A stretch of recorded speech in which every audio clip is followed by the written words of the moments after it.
All right, guys. So in the last video, we went over how the boom bust cycle works, right? And we sort of quickly talked about the goal of all economic systems. That is to create prosperity and to have that nice, slow, sustained, measured growth, right? That nice, steady growth curve that all economic systems are trying to create. Not too fast, not too slow, not stagnant, not recession or depression, right? Just that nice, simple growth curve. Now, the purpose of this video is to discuss the application of modern liberal economics, also known as Keynesian economics. Remember, modern liberals believe in government control. They believe in government curing the ills of society, spreading the wealth around, all these different things. They're accepting of government intervention. And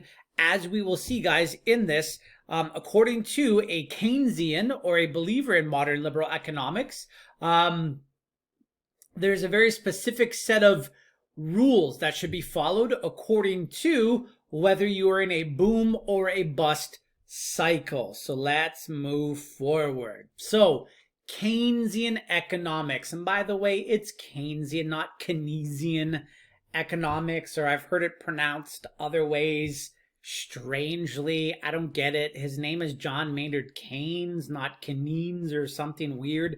So it's Keynesian economics. So in 1936, Keynes published his most famous work known as the General Theory of Employment, Interest, and Money. And in this book, he basically kind of sets the ground rules for how modern liberal economic systems are supposed to work. However, even before he writes this, he wrote a number of different articles about the need for government to more or less control the economy with like a set of reins on a horse, right? The way when you ride a horse, you pull the reins one way, you pull them the other way, and right, that helps control what's going on. So Keynes and his theory, guys, look to keep economies growing at a moderate upward pace, right? That's what we wanted, to have that nice continued growth. And if the economy starts to slow down, there's things we can do. And if it starts to speed up too fast and it's taking off like a rocket, there's things we can do to have that nice, sustained, measured growth curve. So during times of boom or bust, government, according to Keynes, is to have its hand on the wheel and steer the car at all times. Laissez-faire economics is kind of like you hopping on your bike, closing your eyes, and letting go of the handlebars, and whatever happens, happens, would argue John Maynard Keynes. However, he is like, like a Tesla with all of its nanny systems and its auto braking and its steering and all these things, right? He believes in controlling that car, that economy. So that is a picture of John Maynard Keynes. I don't know. I always think it's just kind of nice to put a face to the name, right? So that is who he is. And again, he was born in the late 1800s, and the bulk of his theory came in sort of the 1920s and 30s when the world had just gone through a world war and economies weren't doing well, and that's where he came up with what we call his monetary system. All right, now, what do we do? So guys, we're in a bust in the economy. The bottom has fallen out. The economy is going down. It's going timber. We better move. We better, I'm just kidding. Okay, anyways, so yeah, guys, Keynesian economics, when the economy is in a recession or depression, what do we want to do? Well, guys, when the economy is going down, we want to get it going back up. Remember, our goal is always that measured, sustained growth, right? So how do we take it from going down and getting it going up again? So guys, according to Keynes, there's three basic things that we do. And I want you to think of these three things, and you can see them on the slide in red, as basically, giving like mouth-to-mouth resuscitation or pulling out the defibrillators when someone's in cardiac arrest. This is to like shock that economy back to life. And the whole point here, guys, is the term that is used is Keynesian pump priming, right? We want to prime the pump of the economic engine in society. Now, I don't know how many guys have ever used one or not, but if you've ever used a 2-cycle gas-powered wheat trimmer, right, where you have like the motor up at the top, then of course you have the spinning twine there at the bottom that cuts the grass. Before you pull that start cord, what you need to do is there's a little bubble up at the top, and you prime that motor a couple of times before you pull it to give fuel, air, and spark to get the engine going, right? So this Keynesian pump priming, it's also sometimes referred to as boosting aggregate demand. So what we want to do, guys, is actually help stimulate demand in society. The economy is going down. How do we get the economy going again? How do we create demand for products, for services, for food, for whatever it happens to be, for all these industries that exist in society? So Keynes says 3 things we can do, 3 things we ought to do to get this going. So number 1, we decrease taxation rates, right? We decrease taxation rates. Now, why would the government, and this is like a federal fiscal policy, right? What net effect would decreasing tax rates have? Well, let's think about this for a sec. If you decrease tax rates, that means the government is taking less money out of your pocket.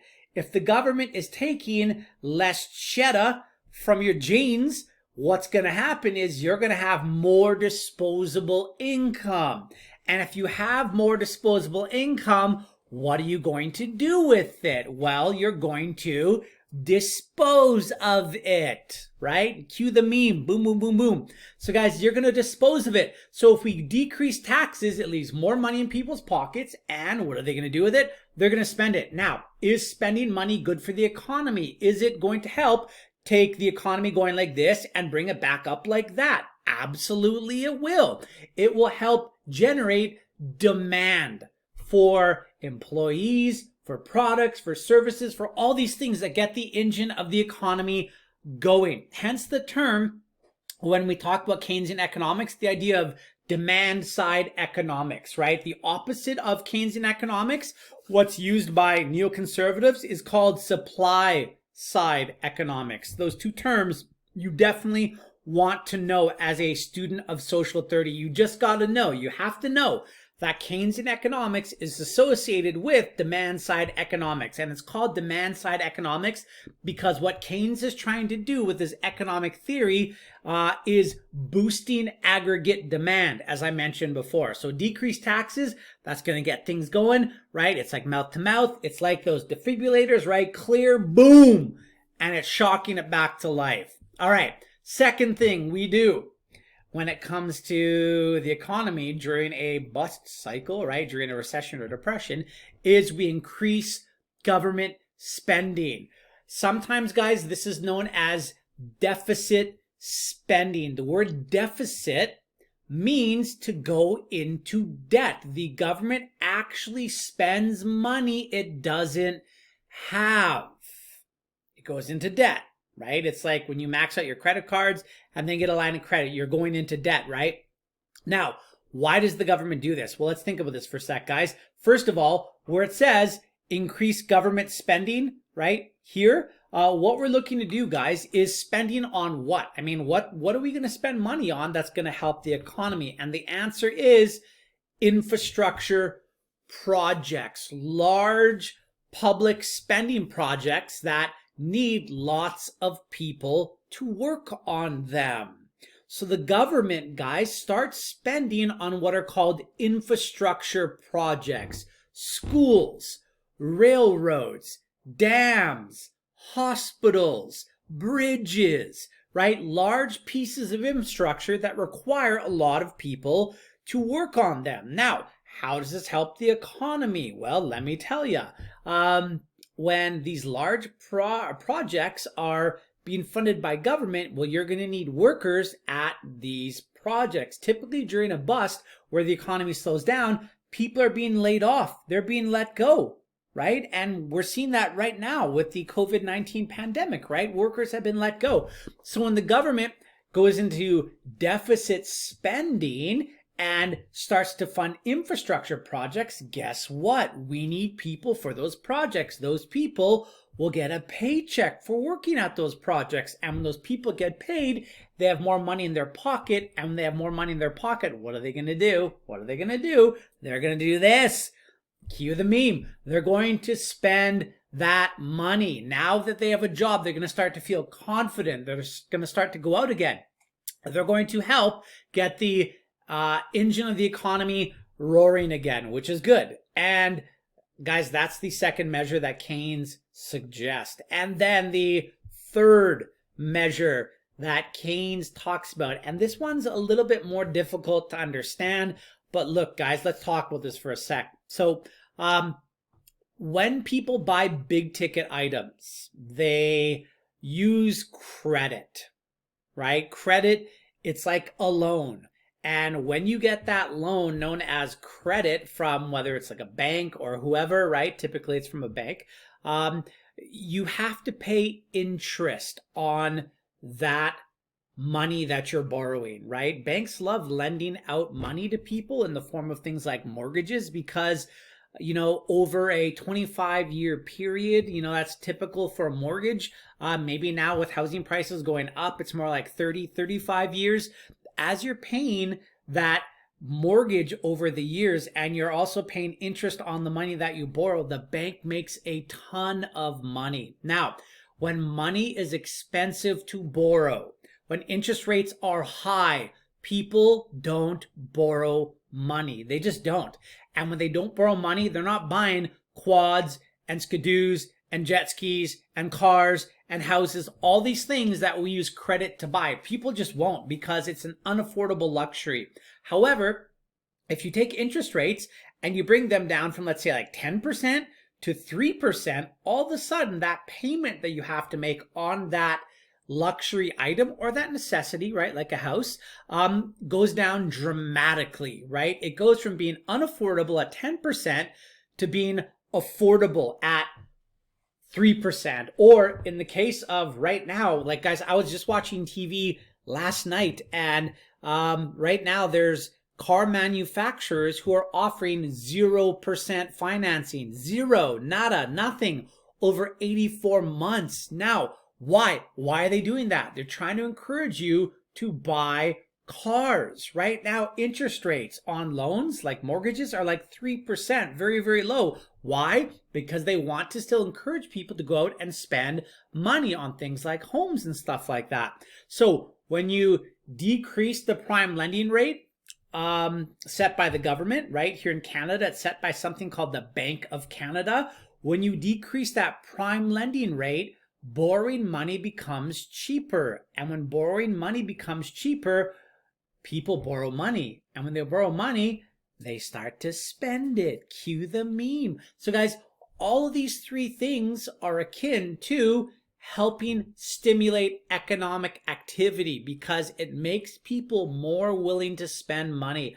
When they have lower interest rates and more money in their pocket because they have jobs, because of government financing deficit spending projects, infrastructure, and also lowering taxation rates, people have more cash in their pockets. And when they have more cash in their pockets, they spend more cash. It's just that simple. And we've seen, guys, Keynesian economics used numerous times throughout history. And I'll give you an example of that here at the end, okay? So make sure you understand the idea, guys, of demand side economics, Keynes and demand side economics. You're boosting demand for products or services by monetary policy that is trying to encourage people to spend money. That's it, right? It's not really that magical. That's it. Now, What about during a boom? So guys, during a bust, right, when the economy is going down, obviously government needs to do something. But Keynes also says that during a boom where the economy is taking off like a rocket, like America in the 1920s, the so-called Roaring 20s, we need to slow that down as well. I mentioned before, we want slow, sustained, measured growth, not the economy taking off like a rocket. So how do we slow it down so that the downside won't be as bad? Now, just so you're aware, every 7 to 10 years, we generally have a economic downturn where we go from a boom to a bust. So how do we have it so that the bust isn't that bad? Well, the key here, guys, is to mitigate that boom. So it says, much like busts, booms also must be regulated by government.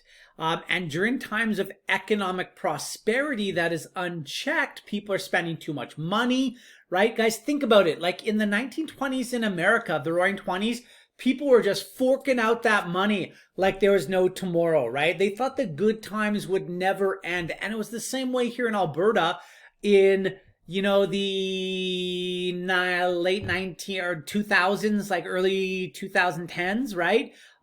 Life was great here when oil was doing awesome. And then what happened is people thought the good times could never end.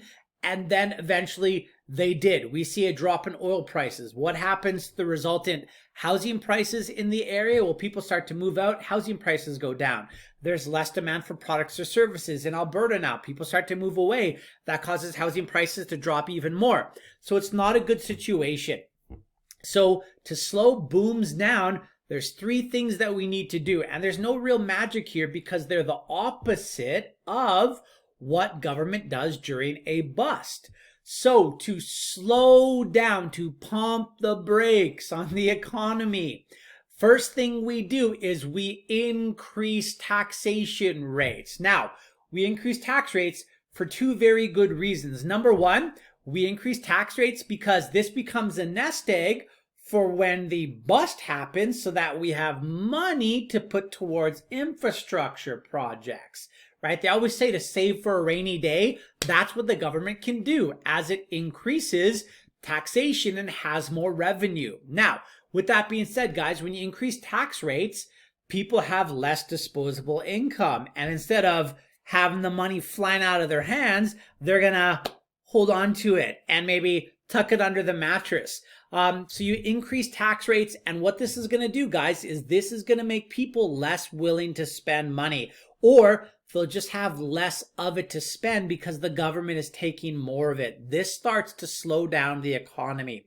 Second thing the government does during a boom, or according to Keynes, the government should do during a boom, is it decreases government spending. Now, why? Well, we want to save money. If the government doesn't have money saved for when the times go bad, as they always do every 7 to 10 years, we need to have a bit of a nest egg. So we stop infrastructure projects, right? Like we just stop spending, we stop spending public money on things to hopefully put the brakes on the economy a little bit, right? Although this, I would argue, we don't see as much as this means of slowing the economy down. Guys, typically what the government will do in order to slow the economy down is they will increase prime lending rates at banks, right? They will make money less affordable to borrow. When they increase prime lending rates, people will be less willing to spend on big ticket items like boats, like houses, like cars, like quads, skidoos, whatever it happens to be, right? That lake cabin that you wanted. And this will also slow the economy down. Now, I must say, while governments are very happy to step in and bail people out during times of bust, doing this part of Keynesian economics, governments are definitely less willing to do this. Now, the question is, why? Why, Mr. Crosby, won't governments typically follow through entirely with Keynesian fiscal policy? And the answer is doing this during a boom, right? Taking more tax money and increasing lending rates at banks, right, based on prime rates of the Bank of Canada, it's incredibly politically unpopular. People will look at the government and saying, you're causing me to suffer by taking more of my money. You're making my life more expensive by charging me more interest because you raised interest rates. So people will not be happy if the government does this, and people will remember that. And next time there's an election, who are they going to vote for? The party who raised interest rates and tax rates, or the party who says we need to bring interest rates and tax rates down? I wonder, right? So anyways, guys, yeah, commonly Keynes's theories are centered around this belief known as economic interventionism. And this is what generally all countries use, especially modern liberal states. Now, have we seen the application of Keynesian economics already? And the answer is yes, we have. So nearly every nation uses it, guys, and we've seen it already with FDR's New Deal, right? Guys, under FDR's New Deal, we saw a massive amount of government regulation. Regulation is Keynesian in nature, right? Regulation is the opposite of free market economics. And guys, the one big thing that FDR did with the New Deal was get Americans back to work, right? He created all sorts of infrastructure projects. Sorry, I'm just going to tilt my camera a little bit. He created all sorts of infrastructure projects like the Tennessee Valley Authority and other things to get people working again, right? That made people believe that government was on their side, that they cared about what was happening to them. It gave jobs to jobless people. That made FDR look heroic. And guess what? When they had the next election, who got voted in again? FDR.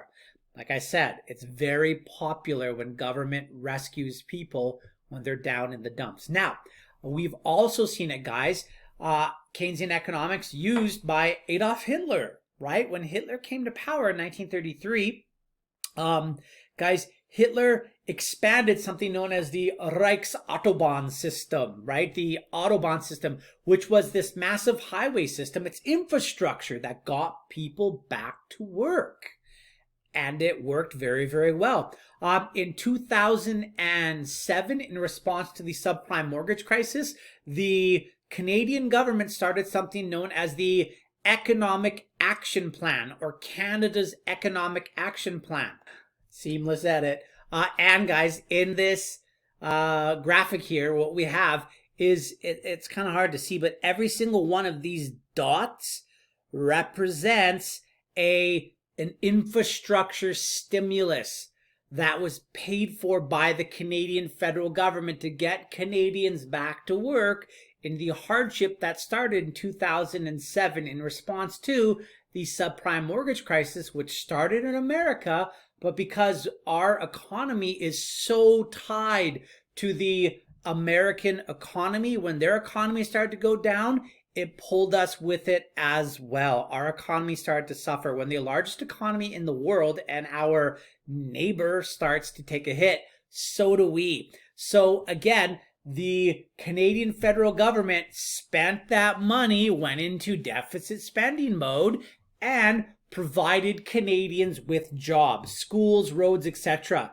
So like Archbishop Jordan, the school that we go to, right? That kind of was an example of Keynesian economic stimulus that began around that time. The hospital that is sort of across the street from ABJ, down the road a little bit, that hospital was created around this time as well. The Anthony Henday Ring Road, overpasses, underpasses, all those things that we have around Sherwood Park, around Highway 16, Highway 14, Highway 21, right? All that stuff, guys, is Keynesian economic stimulus, right? Those were all built at that time. That was the government helping you out. Vote for us again because we love you, right? So yeah, so here we have, guys, the example of Canada's Economic Action Plan. Now, in America, in response to their subprime mortgage crisis, which we'll talk about in this, the Obama administration created something known as the Emergency Economic Stabilization Act in 2008, also known as the bailout.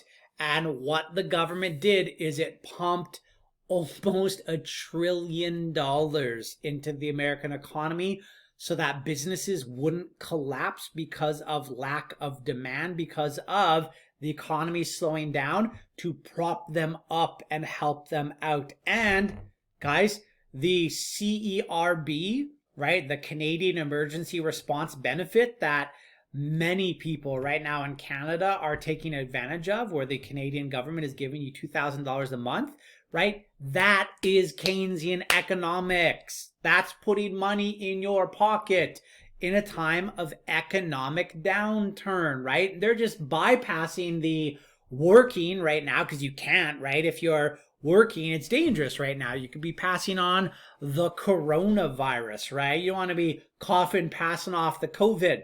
So instead, they're literally giving you money to stay home. That's not neoconservative economics. That is not the idea of laissez-faire. This is very much government appearing to be heroic and helping you out. And again, guys, I would not be surprised if Prime Minister Trudeau called an election very, very soon, because so many Canadians are like, oh, we love him. Look what he's done for us, right? And it will get votes.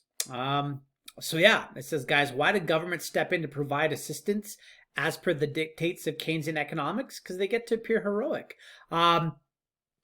Now, what about slowing down a boom? That other side, they never really do it, especially after, ask your parents about this, depending upon their age, in the 1980s, 1980 to 1981, they actually used Keynesian economic principles, and they raised interest rates on mortgages to slow down the economy.